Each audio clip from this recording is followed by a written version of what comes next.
Hello everyone, my name is Anitsu and I'm back with another Digimon video. So over the past weekend I participated in the 1.5 is Wild event hosted by GyroSean. Feel free to check out his YouTube channel down in the description below, but it was just a really fun event to be a part of and I'm really glad that I was actually able to participate in this event because it was just, again, a really fun event. And everything just ran super smoothly, and it was a great experience to be a part of. So in terms of how well I did in the event, I did manage to take 4th place out of the 32 people that entered. Some of the people did end up dropping, so we did only go up to 4 rounds. But regardless, I still think I did relatively well, and I definitely faced a lot of very good players, and a lot of my matches were not as easy as they seemed, even though I was running Rookie Rush.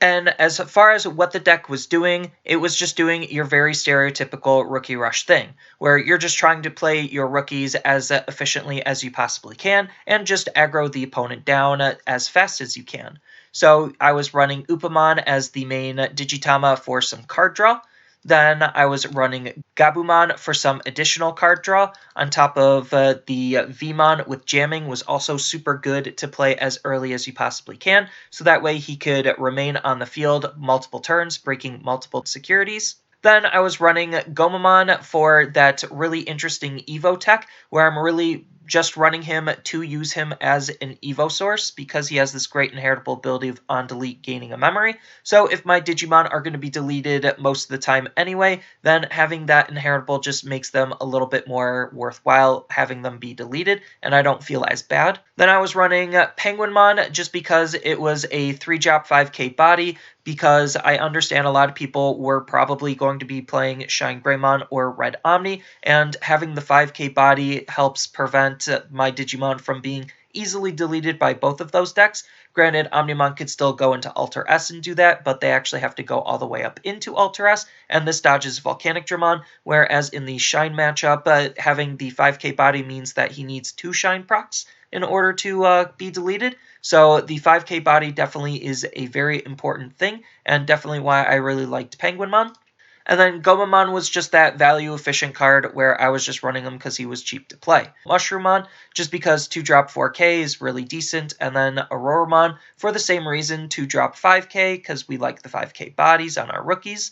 And then as far as the only level 4s that I was playing, I was just playing 4 of Gorillamons, just because the 1 to Evo 6k body is definitely really, really good. And ExVeemon is definitely a super clutch card just because I could Digivolve him and get extra attacks in, putting even more pressure onto the opponent or utilizing this card to close out the game. And then the only Mega that I was running was a 4 of Puppetmon, just because this card is absolutely insane. I could play him relatively early if I feel like I need to just pressure the opponent and have a 10k body on board. That's going to passively be gaining me a memory every single time he attacks. And then if I need to utilize him more defensively, then I could just stunlock the opponent's field after doing a massive swing turn or punishing them for their massive swing turn. Then as far as my option package go, we have to stop fighting, just because this basically just gives my entire field jamming and it allows them to survive through the opponent's blockers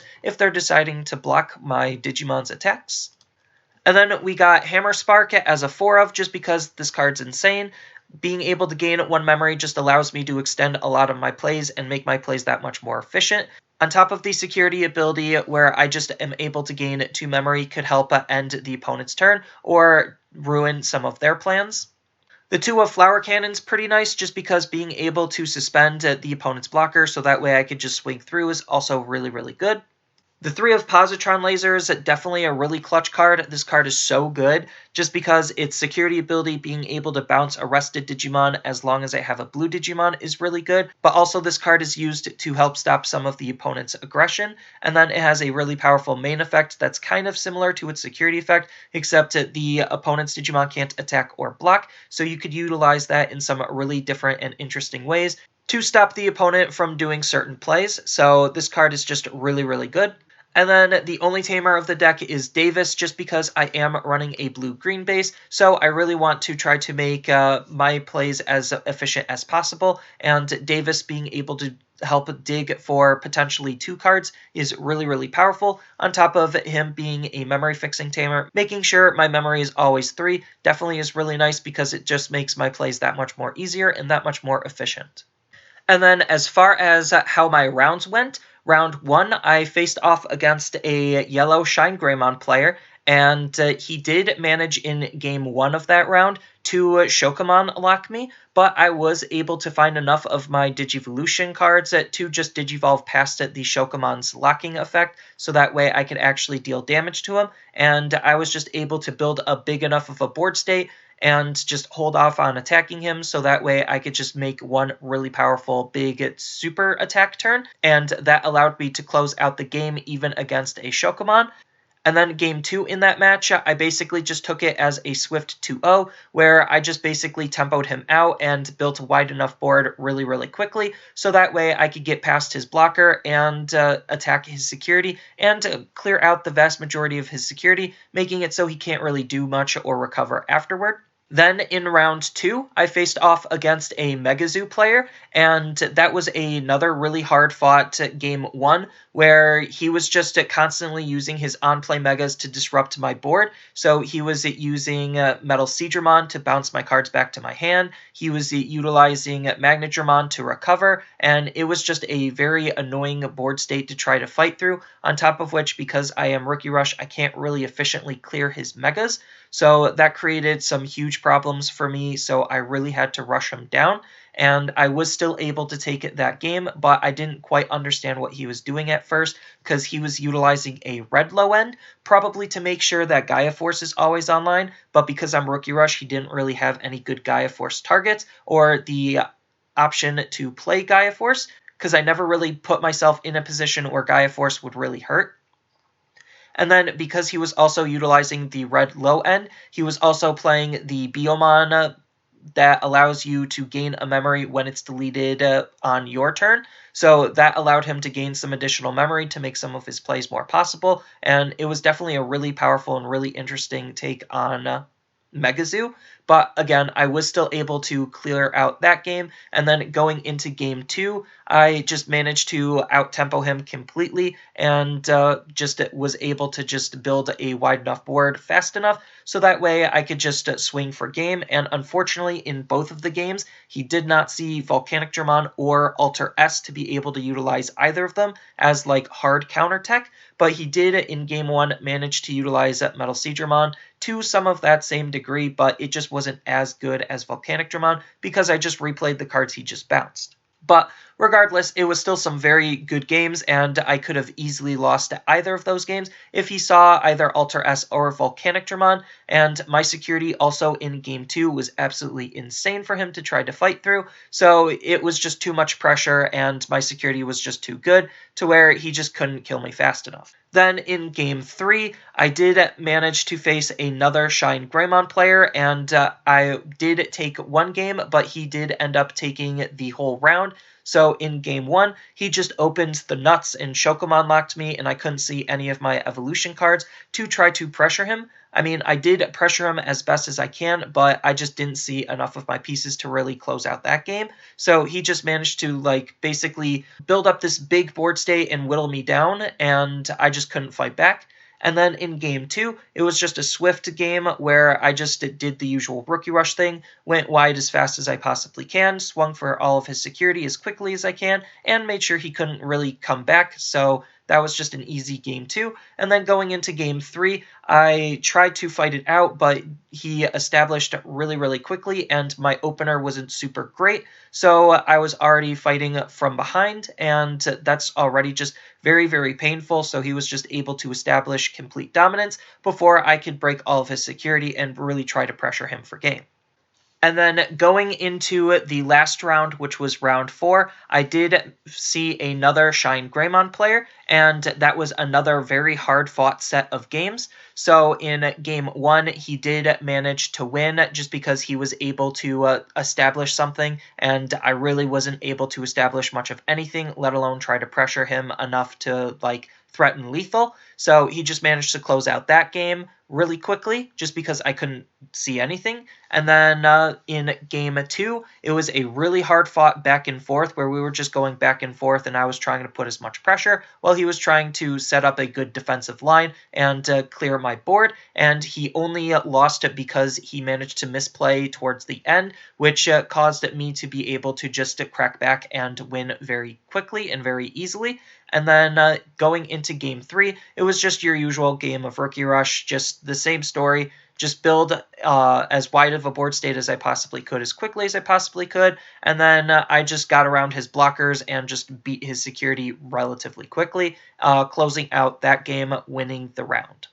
So as far as changes or text that I would make into the deck, I would consider adding in the Demi Veemon that lets me draw a card for my jammers. So the only real jammer that I'm running is the Veemon, so that's really the only target, but this is just another good way to potentially draw cards with, and that's still just really, really valuable, and especially if the game is going later, then having the 5th Digitama could come in handy because it's an extra card draw, and there were some times where, well, not sometimes, the majority of the time where I was starting to run really, really low because the games were taking too long in terms of like what I was trying to do versus what my opponent was trying to do. So I just was slowly starting to run out of resources, so having that extra Digitama may have came in handy, and it could turn some swings early on and get past the fact that they could just play around Upamon. So having this is definitely a really good, interesting tech card to think about adding. I did manage to see a lot of Shokomon, probably more than I wanted to, even though most ShineGreymon decks are going to be running it as a tech 2 of. The fact that like I already saw 2 different players tech it in and I had to face it twice definitely made me really think about starting to add in anti-Shokomon tech cards. So if I wanted more Evos in green or blue, I could probably add those in as well. One of the big Evos that I probably would consider would be Vegemon, just because I can actually utilize the green Digimon that I have to Evo into something, on top of which Vegemon still has a low play cost, high DP, and low Evo cost, so this card's like everything I would want in a green evolution. Then for some more anti-Shokomon tech, I could think about running Chimeramon, just because if I can't attack with the Digimon I'm playing anyway, then they're just better off as fodder, so that way I could delete the Shokomon and get it off the field, so that way the rest of my Digimon can attack the next turn. So Chimeramon definitely would be a really interesting tech card that I would think about playing around with if I'm starting to see more and more Shokomons. But currently, we also have access to the Ray of Victory, where we get to just bounce the Shokomon back to the opponent's hand, and then if we have enough memory and a blue tamer, then we can make one of our Digimon active to swing again. Even if we don't have enough memory, just being able to make our Digimon active as long as we have a blue tamer could still be really good on the defense, so that way we could safely swing and then bounce the Digimon back to the hand and then unsuspend one of our Digimon, so that way they can't attack into it during their turn. But it is a little bit worse of a tech card to try to counter Shokomon with, just because they could still Digivolve back into Shokomon, or they could just hard play Shokomon and still shut out a lot of my attackers. Skullgreymon is a really interesting tech card to also think about, where like if you're noticing you're not able to just efficiently get around multiple blockers, then Skullgreymon being able to pop a blocker is still pretty good. And then another like tech ultimate you could think about utilizing is Zootomon. I'm not super thrilled with Zootomon just because he has some really low DP, but he does have a really good on-play ability of drawing 2 cards, and I noticed I was running low on cards quite often. But if I was going to be running any card, I would probably just want to put in another Davis over a Zootomon, just because Davis, even though they are potentially just allowing me to draw 2 cards, just being able to see more Davises means that I can more consistently make my plays based around having 3 memory more often than them trying to choke me on memory. But if I wanted to make sure that I had an extra body that was essentially drawing me 2 cards, Zootomon is still just a very good card at doing that as well. And then a piece of tech card that's a little bit older but still kind of interesting to be playing around with is like Hornbuster and by extension Mad Dog Fire, just because they are very good at DP boosting our Digimon, so that way if we do need to attack into a Shokomon, if it is rested or if it is stayed rested, then Hornbuster allows us to at least attack into Shokomon, trading with it, if not beating over it. And it also helps us against blockers, where it de-incentivizes the opponent from blocking, just because they know the buff is temporary and they would rather not lose their blocker. So this is a good card at getting around blockers as well. Plus, Hornbuster and Mad Dog Fire have two very good security abilities. Hornbuster allows us to suspend one of the opponent's Digimon, and then we add this card back to our hand. So that's really good because it can help stop some of the opponent's aggression while putting this card into our hand. And Mad Dog Fire basically does the exact same thing, except instead of suspending,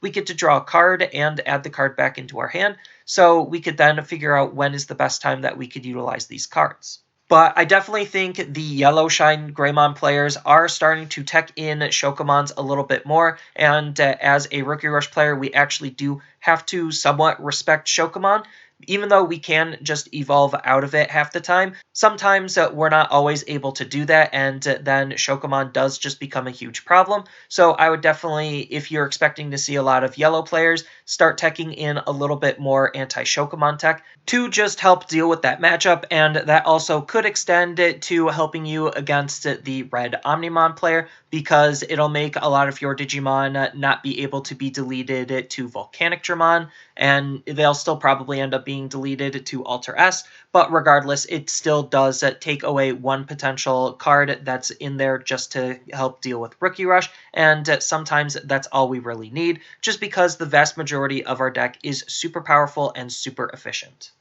So that's all I really have for this video. As a friendly reminder, I do have a Twitch account, so you could go follow me on Twitch. That's where I will be doing the vast majority of my gameplay. And I do have a VOD of the event, so if you want to see me play in that event, then I do have that on my Twitch channel as well. So feel free to follow me on that. And then as always, feel free to tell me your thoughts down in the comments below, and don't forget to like, share, and subscribe for more content, and I'll see you in the next video.